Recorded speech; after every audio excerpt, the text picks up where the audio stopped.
manalangin tayo. Siyang naghahalad ng pagkukup ng kataas-taasan at nananatili sa kalingan niyong makapangyarihan.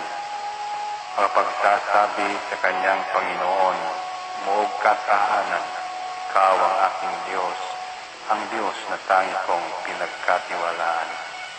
Ika'y ililigtas niya sa panganib sa umang nabitag, at kahit anumang mabigat na salot, di ka magdaranas.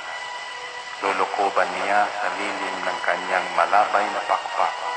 Sa kalina niya ay natitiyak mo na ikaw ay ligtas. Iingatan niya at ipagsasanggalang pagkat siya ay tapat. Pagsapit ng gabi, di ka matatakot sa anumang bagay. Maging sa gagawing biglaang paglusob, pagsapit ng araw. Ni sa ano pa mang darating na salot, pagkagat ng dilim, di ka matatakot sa kasamaan mang araw kung dumating. Kahit na mabuwal sa iyong harapan ang 1,000 tao, sa iyong paligid ang bilang ng patay maging 10,000, di ka matatakot at natitiyak mo di ka maano. Ika'y nagmamasid at sa panunood iyong mamamasdan. Iyong masasama ay makikita mong pinarurusahan, sapagkat si Yahweh ang iyong ginawang tagapagsanggalang at ang pinili mong mag-iingat sa iyo'y kataas-taasan. Di mo aabuting kay mapahamak at walang darasal, kahit anong uring mga paghihirap sa iyong tahanan.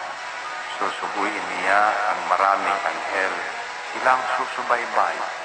Kahit sandako ikaw makaroon, tiyak iingatan. Sa kanilang palad ay tatayo ka at silang magtataas. Nang hindi masaktan ang mga paa mo sa batong matalas. Kahit ang tapakan mo ay mga leon, ahas na mabagsik, di ka maano sa mga serpiente at leyong mababangis.